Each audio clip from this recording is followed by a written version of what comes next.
na papia nọlụ nwaanyị onye ọcha wee kpọlị ya wee nata Anambra. Fa niile wee bili. Ọ sị bụ nne na ihe mami ya mụrụ bụ ụmụ na-anọ, mana ihe sezielu papia na mami ya na ya ghọtasịrị ya na ya nọ praịmarị 6 mgbe ihe anụnwa mee. Wee kpọlị ya wee chigha azụ back to London. So ya na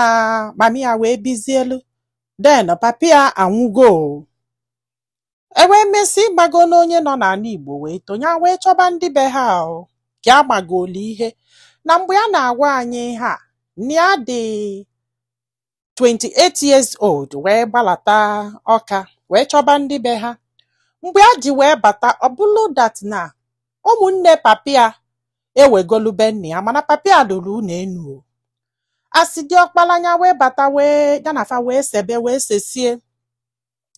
Ha wee pụọlị ya n'ụlọ, ya wee fensizia the compound, wee renovate anya wee bili ebe afọ. Ọ sị bụ nne na mgbe ya batara ịmago onu na ya yili mami ya so much na ọ bụrụ na ịmọrọ papia na ịma nkwete na onye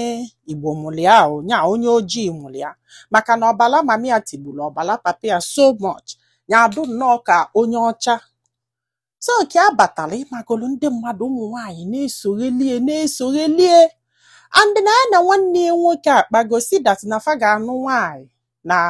ana Igbo from be papa ha, just to keep the family going, like ka ghara forget their father. Funi amatugolu ife before mami ya wee kpọlọghachi azụ back to London ka papia nwụrụ.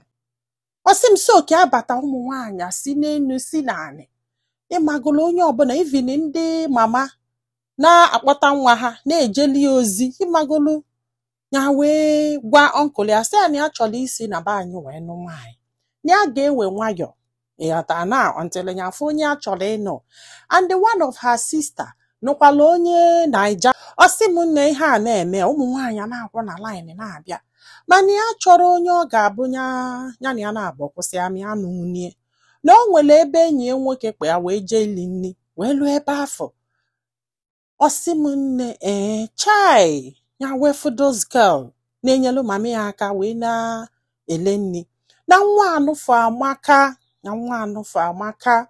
ya wee chụba the girl ka o butesierie nri. Ịgbagolo mami adụkwa excited pịa ya na the girl kwụba. Ọ sị m nne na the girl amaka fa na abọ na-akwụ. Ọ sị m ịgwakwa m eziokwu na the girl nwere enyi nwoke na akwakọ ịnị ya na-eme business, a businessman. And na ya jụrụ ya yọta na awasị na ya nwere mana fadrozi na mma nọ n'ikpeazụ ka ya maala na fadụ na mma kama na ọ chọrọzi akwa ịghọta na so fa na-akwụnya na-esi Ibonyi anọgide ịmagonu ndị mmadụ fụzi anya o nwere ụdị anya fa na-enye na ya mara why. Ọ sị m nne ihe a na-aga mana that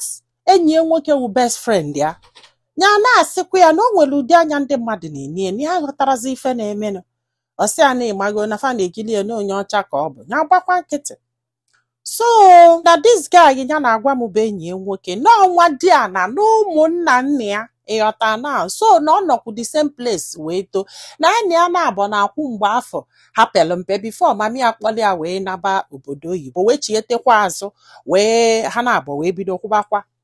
O wee luo one day ya wee na-aga one guy wee kwụsị ya wee sị ya na o nwere ife a chọọ igwe ya na ya gwala enyi ya nwoke mana ọ gwara ya wee sị ya kedu ihe o wee sị ya na ya mara asụsụ oyibo ọfụma etu ọ ga-esi wee ghọta. Ya wee sị anya soba na etu ọbụla ọ sụrụ na ya ga-aghọta ịghọta na ya na-anụ ihe ọbụla ndị be anyị na-asụ duto n'ebe ya nọ wee too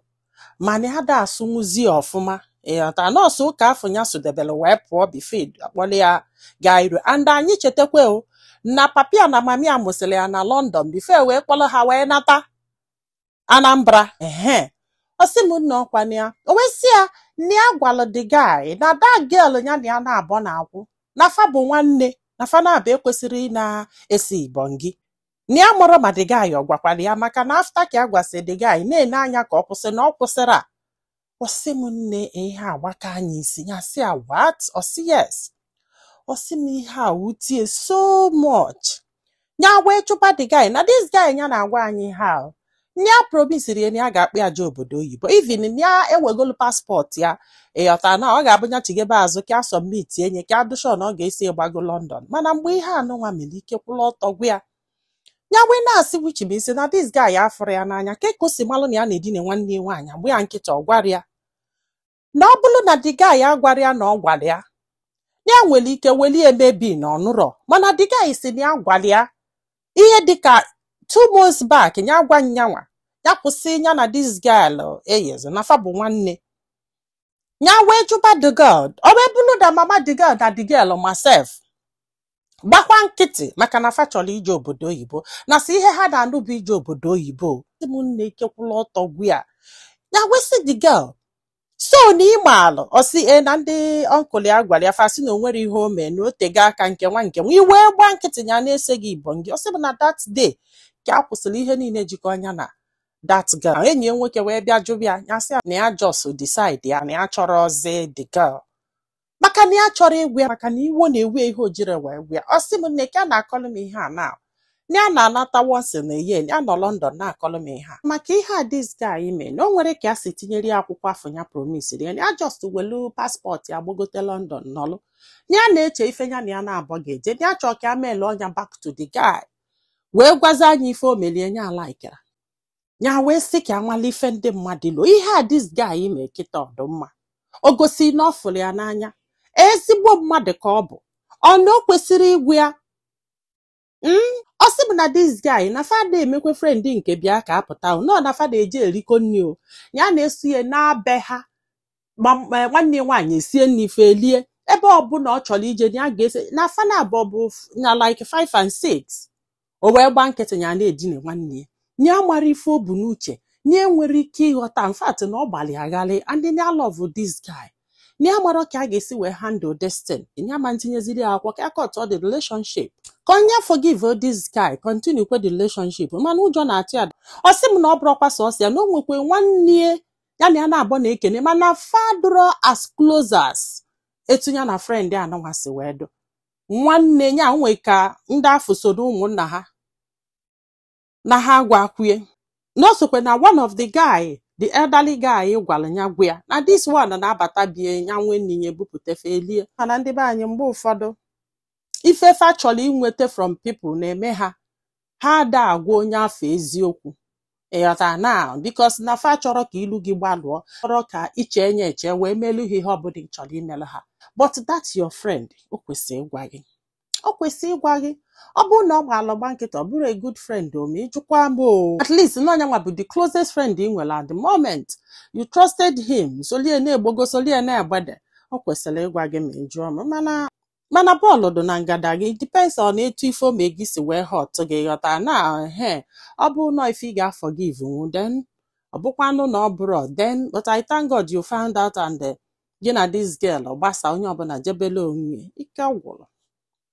mana ụda eji na ife nkwụ wee judge ndị be anyị daalụnụ ka ọ dị n'ụbọchị ọzọ.